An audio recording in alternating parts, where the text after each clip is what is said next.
చంద్రకళాధరి ఈశ్వరినే ప్రసన్నం చేసుకున్న సంగీత నిధి పెండ్యాల నాగేశ్వరరావు. చిగురాకులలో చిలకమ్మలకు సైతం పాట నేర్పిన బాట ఆయనది. వెన్నెల రాజులనే పులకింపచేసిన స్వరకేళి ఆయన సొంతం. పెండ్యాల వారి మది శారదాదేవి మందిరం. అందు సదా సప్తవర్ణ విన్యాసాలే సాగేవి.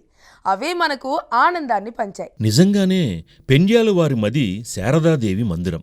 ఆ విద్యల తల్లి అనుగ్రహంతోనే పెండ్యాల సంగీతం పండిత పామర భేదం లేకుండా అందరినీ అలరించింది.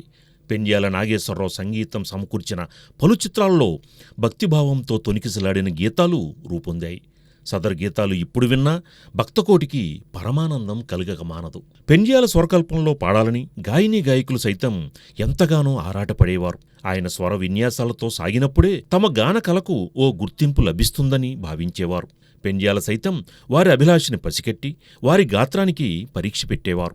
వారిని జనం ముందు విజేతలుగా నిలిపేవారు. సదరు గీతాలలో అభినయించిన నటీనటులకు విశేష ఖ్యాతి లభించేది.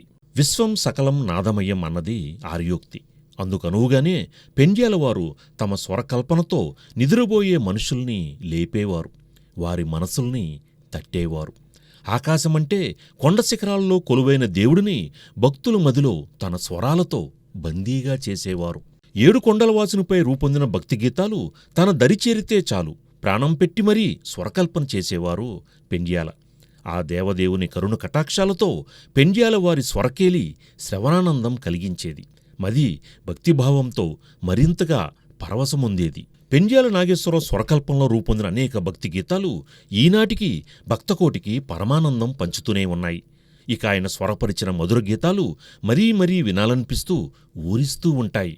విన్న ప్రతిసారీ పరమానందం మన సొంతం కాక మానదు. మనసు చికాకుగా ఉన్న సమయంలో పెండ్యాల వారి బాణీలనే స్మరిస్తానని ఎందరో సంగీత దర్శకులు గొప్పగా చెప్పుకునేవారు. అంతలా పెండ్యాల వారి స్వరరచన సాగింది. పెండ్యాల నిత్య సాధకుడు. ప్రతిరోజు సరిగమలతో సావాసం చేస్తూ పదనిసలతో ప్రయాణం చేశారు. ఆ సాధనలో వెలుగు చూసిన ఒక్కొక్క పాట ఒక్కో ఆనిముత్యమైంది. ఆ ముత్యాల వెలుగులోనే తెలుగుపాట జిలుగు మరింత శోభించింది. రాగములో అనురాగం చిందితే మనసే ఊయలలు ఊగక మానదు. రసజ్ఞుల్ని పరవశింపచేసే పద సంపదతో సాగిన కళాలకు బలాన్నిస్తూ పెండ్యాల సంగీతం సాగేది. ఎందరో కవి పొంగవుల గీతాలకు తన బాణీలతో ప్రాణం పోసి సంగీతాభిమానులకు కానుకగా ఇచ్చారు పెండ్యాల. ప్రతిభ ఎక్కడ ఉంటే అక్కడ వాలిపోయేవారు పెండ్యాల.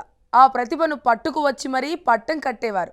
పెండ్యాల బాణీలతో గళం కలిపి తరించిన వారు ఆయన పాటలతోనే తమ ఉనికిని చాటుకున్నారు. వారందరూ తెలుగువారి మదిలో చెరిగిపోని స్థానం సంపాదించారు. గాన కోకిలిగా తెలుగు తోటలో పుట్టి యావత్ భారతాన్ని అలరించారు పి. సుశీల. ఆమె తొలిసారి పాట పాడింది పెండ్యాల స్వరకల్పంలోనే. 1953లో కన్నతల్లి చిత్రంలో మొదటిసారి సుశీల పాట పాడి ఆకట్టుకున్నారు. ఆ చిత్రానికి పెండ్యాల నాగేశ్వరుని బాణీలు భలేగా అలరించాయి. గాయనిగా సుశీల బంగారు భవితకు శ్రీకారం చుట్టాయి. మరో మధుర గాయని ఎస్. జానకి కూడా తన తొలి తెలుగు పాటను పెండ్యాల స్వరాల్లోనే పాడడం విశేషం. ఎమ్మెల్యే సినిమాలో ఘంటసాలతో కలిసి జానకి తొలిసారి మాతృభాష తెలుగులో గానం చేశారు. ఆ చిత్రానికి పెండ్యాల సంగీతం ఓ ఎస్సెట్. ఆ సినిమా పాటతోనే ఎస్. జానకి భవిష్యత్తులో మరో గానకోకిల కానుందని సంగీత జ్ఞానులు సెలవిచ్చారు. తెలుగు చిత్రసీమలో అన్నపూర్ణ సంస్థ స్థానం ప్రత్యేకమైనది. అనేక జనరంజక చిత్రాల్ని తెలుగువారికి అందించింది అన్నపూర్ణ సంస్థ. ఈ సంస్థ తొలి చిత్రం దొంగరాముడుకు పెండ్యాల బాణీలే సక్సెస్ని సాధించి పెట్టాయి. అలా తొలి ప్రయత్నాలకు పెండ్యాల స్వరకల్పన అచ్చి వస్తుందనే పేరూ లభించింది. నిర్మాతగా గిన్నిస్ బుక్లో స్థానం సంపాదించిన డి. రామానాయుడు తొలి చిత్రం రాముడు భీముడు. ఈ చిత్రానికి పెండ్యాల సంగీతం ప్రాణం పోసింది. రాముడు భీముడుతోనే రామానాయుడు చిత్ర జైత్ర యాత్రకు శ్రీకారం చుట్టారు. అందులో పెండ్యాల సంగీతానికి భాగముందని అంగీకరించక తప్పదు. ప్రముఖ కవి గీత రచయిత దాశరథి పాట చిత్రసీమలో తొలిసారి వెలుగు చూసింది కూడా పెండ్యాల స్వరకల్పంలోనే. నిజానికి దాశరథి అంతకుముందే ఇద్దరు మిత్రులకి ఓ పాట రాశారు. అయితే ఆ చిత్రానికంటే ముందు ఆచార్య ఆత్రేయ నిర్మించి దర్శకత్వం వహించిన వాగ్దానంలో దాశరథి సినిమా పాట జనం ముందు నిలిచింది. ఆ పాట పెండ్యాల బాణీల్లోనే సంగీతాభిమానుల గుండె తలుపు తట్టింది. ఈనాటికి ఆ పాట ఒక్కసారి వింటే చాలు మనసు పులకించిపోవలసిందే. ఆ రోజుల్లో కొన్ని పరాజయాలు చవిచూసిన దర్శక నిర్మాత పి. పుల్లయ్య 1960లో శ్రీ వెంకటేశ్వర మహత్యం తెరకెక్కించారు. ఈ చిత్రానికి పెండ్యాల సంగీతం సమకూర్చారు. ఎన్టీఆర్ శ్రీనివాసునిగా నటించిన ఈ చిత్రం థియేటర్లని దేవాలయాలుగా మార్చేసింది.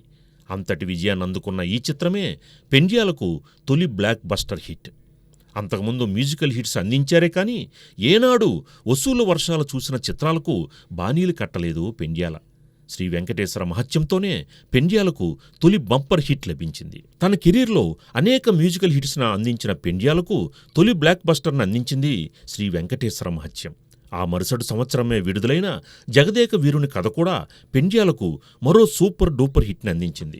ఈ సినిమాలోని అన్ని పాటలను ప్రేక్షకులు మెచ్చేలా బాణీలు కట్టి మురిపించారు పెండ్యాల. జగదేక వీరుని కథలోని పాటలను సాధన చేస్తూ తమ సంగీత పరిజ్ఞానానికి పదును పెట్టుకుంటూ ఉన్నారు నవతరం సంగీత కళాకారులు. దీనిని బట్టే పెండ్యాల సంగీతం అజరామరం అని చెప్పవచ్చు. జయాపజయాలతో దోబూచులాడుతూ చిత్రసీమ చిత్ర విచిత్రంగా సాగుతూ ఉంటుంది. పెండ్యాల ఏనాడు విజయం వచ్చిందని పొంగిపోలేదు, పరాజయం ఎదురైతే కుంగిపోలేదు. మధురాన్ని పంచడమే ధ్యేయంగా సాగారు. కడవరకు కలకండ లాంటి తీయదనాన్నే మన పాలవేశారు పెండ్యాల. బాల్యంలో తండ్రి నుండి హార్మోనియం నేర్చారు పెండ్యాల. నాటకాలలో పాత్రలు వేస్తూనే సంగీతం సమకూర్చేవారు. చిత్రసీమలో గాలి పెంచెల నరసింహారావు పెండ్యాలని ప్రోత్సహించారు. పెండ్యాల సంగీతాన్ని సమకాలీకులు సైతం అభిమానించారు. పలువురు దర్శక నిర్మాతలు పెండ్యాల సంగీతంతోనే ప్రయాణించారు. కొన్ని సందర్భాల్లో పెండ్యాల బిజీగా ఉన్నా ఆయన స్వరకల్పంతోనే సాగాలని వేచి ఉండేవారు. వారి ఎదురుచూపులకు తగ్గట్టుగా వీణులకు ఆనందం కలిగించే స్వర రచన చేసి అలరించేవారు పెండ్యాల. ఒకే సన్నివేశానికి 2 సార్లు తగు రీతిలో స్వరకల్పన చేసి ఆకట్టుకున్నారు పెండ్యాల. శ్రీకృష్ణార్జున యుద్ధంలో సత్యభామ అలకపానుపు ఎక్కగానే ఆమెను ప్రసన్నం చేసుకోవడానికి శ్రీకృష్ణమూర్తి ప్రయత్నించే సన్నివేశమది. అందులో నందితిమ్మన కలం పలికించిన పారిజాతాపహరణంలోని పద్యానికి తగ్గ వరుసలు కట్టి అలరించారు పెండ్యాల. సందర్భం ఒకటే, వేర్వేరు చిత్రాలు, అందున ఒకే నటుడు ఒకే గాయకుడు. అందుకు తగ్గట్టుగా బాణీలు కట్టడం ఏ సంగీత దర్శకునికైనా ఇది ఓ విధంగా సవాలే. దానిని తనదైన పంథాలో పదనిసలు పలికించి రక్తి కట్టించారు పెండ్యాల. శ్రీకృష్ణార్జున యుద్ధంలోనే కాదు, శ్రీకృష్ణ తులాభారంలోనూ నందితిమ్మన పద్యానికి తగిన బాణీలు కట్టి పెండ్యాల మురిపించిన తీరుని సంగీత ప్రియులు మరువలేరు. ఆ పద్యానికి ఎన్టీఆర్ అభినయం, ఘంటసాల గానం మళ్లీ జోడీ కట్టడం విశేషం. ప్రయోగాలు చేయడంలోనే కాదు, పెండ్యాల బాణీల్లో రూపొందిన పాటలు సందేశాత్మకంగానూ నిలిచాయి. ఆ పాటలు పలకరించినప్పుడల్లా మన మదిలో అనేక ఆలోచనలు మొదలవుతాయి. ఇక ప్రబోధాత్మక గీతాల్లో అయితే పెండ్యాల స్వరరచనకు ప్రణామం చేయకుండా ఉండలేం. దర్శక నిర్మాతలు మోజుపడి ఉత్తరాది బాణీల్ని అదే పనిగా తమ చిత్రాల్లో పొందుపరచమని కోరినప్పుడు కాదనలేకపోయేవారు పెండ్యాల. అలాంటి సమయాల్లో ఎక్కడో విన్న రాగమే అని అనిపిస్తుంది. కానీ అందులోనూ పెండ్యాల ప్రతిభ మనల్ని ముగ్ధుల్ని చేస్తుంది. ఓవైపు నిర్మాతలు దర్శకుల అభిలాష నెరవేరుస్తూనే మరోవైపు తనదైన బాణీ కట్టడంలో తనకు తానే సాటి అనిపించుకున్నారు పెండ్యాల. పెండ్యాల బాణీల్లో పాటలు విన్నప్పుడు కొందరు సంగీతజ్ఞులు పోలికలు చూసేవారు. కానీ అందులోని మధురామృతాన్ని మాత్రం కాదనలేకపోయేవారు. స్వయం ప్రతిభ ఉన్న పెండ్యాల అనుసరించిన తీరును పరిశీలిస్తే ఓ మధురానుభూతి మన సొంతం కాక మానదు. చివరిదాకా మధురామృతం మనకు అందించడానికే ప్రయత్నించారు పెండ్యాల. తన సంగీత ప్రయాణంలో సందర్భోచితమైన స్వరకల్పన చేయడానికే తప్పించారు పెండ్యాల. ఆయన సంగీతం సమకూర్చిన చిత్రాల ఫలితాల్లో తేడాలుండవచ్చు, కానీ పెండ్యాల సంగీతం సదా సంతోషాన్ని మన సొంతం చేసింది. అందులో మాత్రం ఏ తేడా లేదు. పెండ్యాల స్వరకల్పన వింటూ ఉంటే ఆనందలోకాల్లో విహరించక మానం.